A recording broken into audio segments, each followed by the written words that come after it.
Daniel había nacido en un hogar humilde pero lleno de amor. Su madre, doña Clara, era reconocida en el pueblo por su fe inquebrantable y su disposición para ayudar a cualquiera que lo necesitara.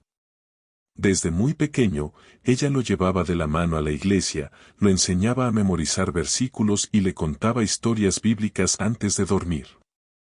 Para ella, formar a su hijo en los caminos de Dios era el mayor tesoro que podía dejarle. Don Ernesto, su padre, era un hombre trabajador, dedicado al campo. Aunque no compartía el fervor religioso de su esposa, siempre apoyaba las enseñanzas que ella transmitía al hijo de ambos. A su manera, también le inculcaba disciplina, honestidad y esfuerzo, convencido de que esos valores eran la base de una vida recta. Daniel creció rodeado de cariño, pero a medida que avanzaba en la adolescencia, empezó a sentir que las enseñanzas de sus padres eran una carga. Mientras sus amigos disfrutaban de diversiones modernas y se burlaban de quienes asistían a la iglesia, él comenzó a sentir vergüenza de su propia fe. A los 16 años, se volvió distante en casa.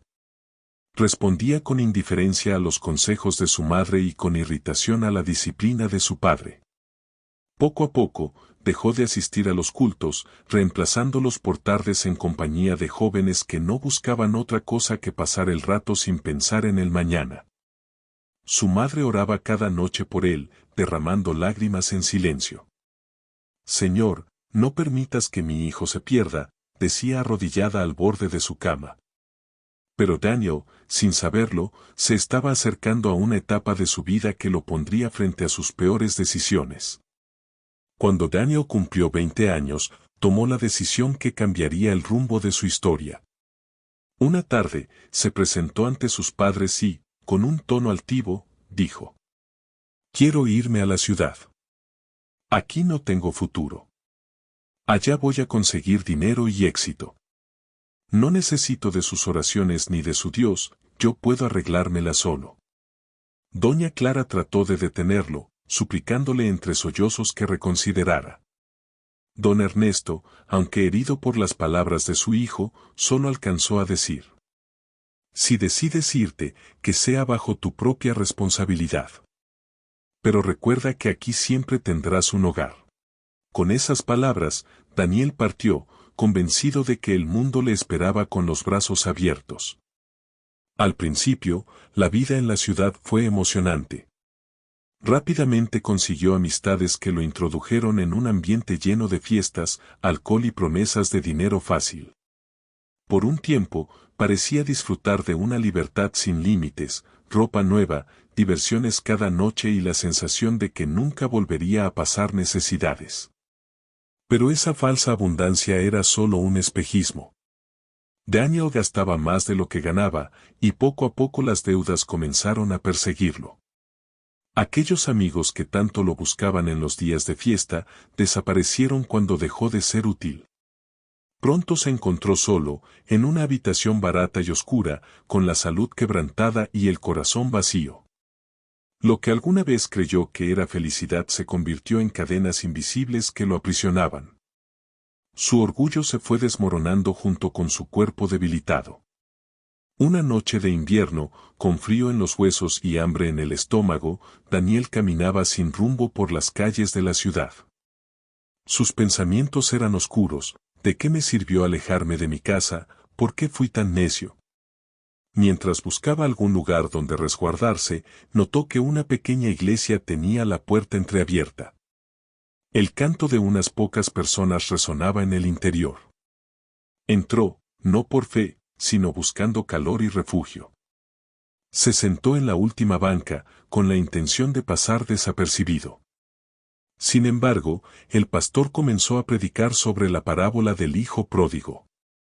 Cada palabra fue como una flecha que atravesaba el corazón de Daniel.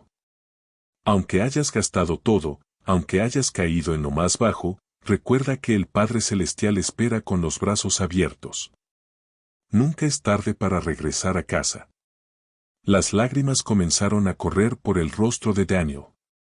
Recordó las noches en que su madre oraba por él, las historias bíblicas que había despreciado, y la paz que había conocido en su niñez. Ese muro de orgullo que había construido se derrumbó por completo. Allí mismo, con voz temblorosa, se arrodilló y dijo: Señor, si todavía me quieres, aquí estoy. Perdóname. No sé cómo cambiar, pero necesito de ti. Esa oración sencilla marcó un nuevo inicio en su vida. Los días siguientes, Daniel empezó a asistir regularmente a esa iglesia. El pastor y algunos hermanos lo acogieron, no con reproches, sino con amor y paciencia. Le enseñaron de nuevo a leer la Biblia, a orar y a confiar en que la misericordia de Dios es más grande que cualquier error. Después de meses de lucha y restauración, Daniel tomó la decisión de regresar a su pueblo y enfrentar a sus padres. No fue fácil. El temor de que no lo perdonaran lo acompañaba en cada paso del camino. Al llegar, vio a su madre recogiendo ropa en el patio.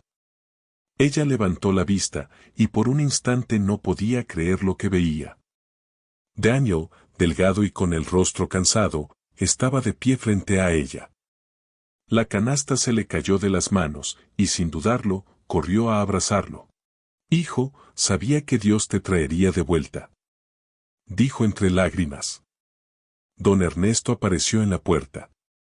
Su mirada era seria, pero en el fondo brillaba una ternura que había tratado de ocultar. Caminó hacia él y, sin decir una palabra, lo estrechó en un fuerte abrazo. Daniel, con voz quebrada, confesó sus errores y compartió cómo Dios lo había encontrado en la oscuridad. Esa noche, la familia volvió a orar unida, como hacía años no lo hacía. Daniel no volvió a ser el mismo. Ya no era el joven soberbio que creía saberlo todo. Había aprendido en carne propia lo que significaba caer, pero también lo que significaba ser restaurado por la gracia de Dios. Comenzó a servir en la iglesia de su pueblo, primero en tareas pequeñas, acomodar sillas, limpiar, ayudar en los cultos. Poco a poco, su testimonio inspiró a otros jóvenes que estaban a punto de tomar las mismas decisiones equivocadas. Con el tiempo, empezó a visitar cárceles y hospitales, compartiendo su historia con aquellos que habían perdido toda esperanza. Sus palabras no eran teóricas ni frías, sino llenas de verdad, porque hablaba de algo que él mismo había experimentado. No se convirtió en pastor, pero su vida entera se transformó en un sermón viviente. Donde antes había rebeldía, ahora había humildad, donde antes había soberbia, ahora reinaba la gratitud. Los años pasaron, y Daniel formó una familia. Enseñó a sus hijos el valor de la fe, no como una obligación, sino como un tesoro. Les contó su historia, no para avergonzarse, sino para que entendieran que sin Dios la vida pierde el rumbo. Doña Clara, ya anciana y frágil, miraba con alegría lo que Dios había hecho en su hijo.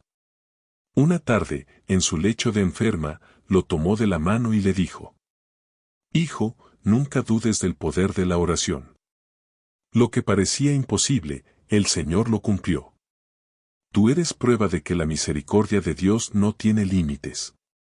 Después de su partida, Daniel sintió un dolor profundo, pero también una paz inmensa. Sabía que su madre había partido con la certeza de que su hijo estaba en los caminos del Señor. El legado de fe continuó más allá de su familia, porque su testimonio siguió inspirando a generaciones enteras en su pueblo. Daniel, aquel joven que una vez se perdió, se convirtió en un faro de esperanza, recordando siempre que, cuando alguien decide volver a Cristo, no hay pasado que Dios no pueda restaurar.